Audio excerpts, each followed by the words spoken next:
இயேசு கிறிஸ்து కడసి కాల అడయాళంగళే சொல்லுகிறார். లూకాసు వార్త 21వ అధ్యాయంలో అంత్య దినములో జరగబోయే సూచనల గురించి ప్రభు చెప్తారు.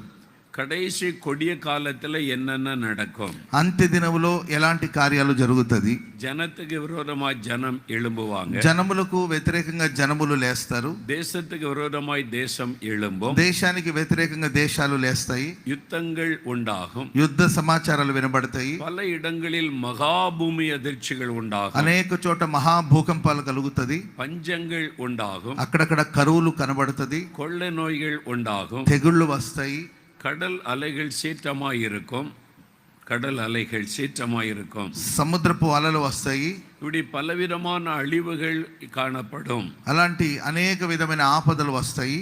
இது பூமி எங்கிலும் குடியிருக்கிற எல்லா மனிதர் மேலும் இந்த பயப்படுத்துகிற காரியம் நடக்கும். భూలోకంలో ఉన్న అన్ని చోట్ల ఈ భయాన్ని కలిగించే కార్యాలు జరుగుతది.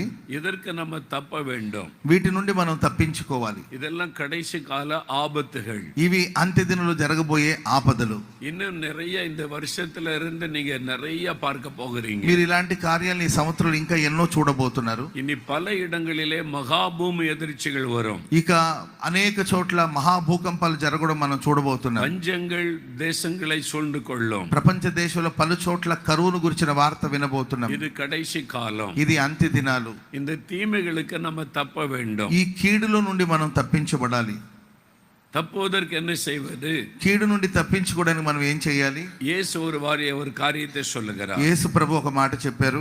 இவைகளுக்கெல்லாம் நீங்கள் தப்ப வேண்டுமானாலும், వీటన్నిటికి మీరు తప్పించుకోవాలంటే, యేసు வரும்பொழுது வருகையிலே காணப்பட வேண்டுமானாலும், మనుష్య కుమారుడు ప్రత్యక్షమైనప్పుడు మనం ఆయన సన్నిధిలో కనబడాలంటే எப்பொழுதும் ஜெபம் பண்ணி விழித்திருங்கள், ఎల్లప్పుడూ ప్రార్థన చేయించు మెలకుగా ఉండాలని ప్రభు చెప్పాడు. హల్లెలూయా.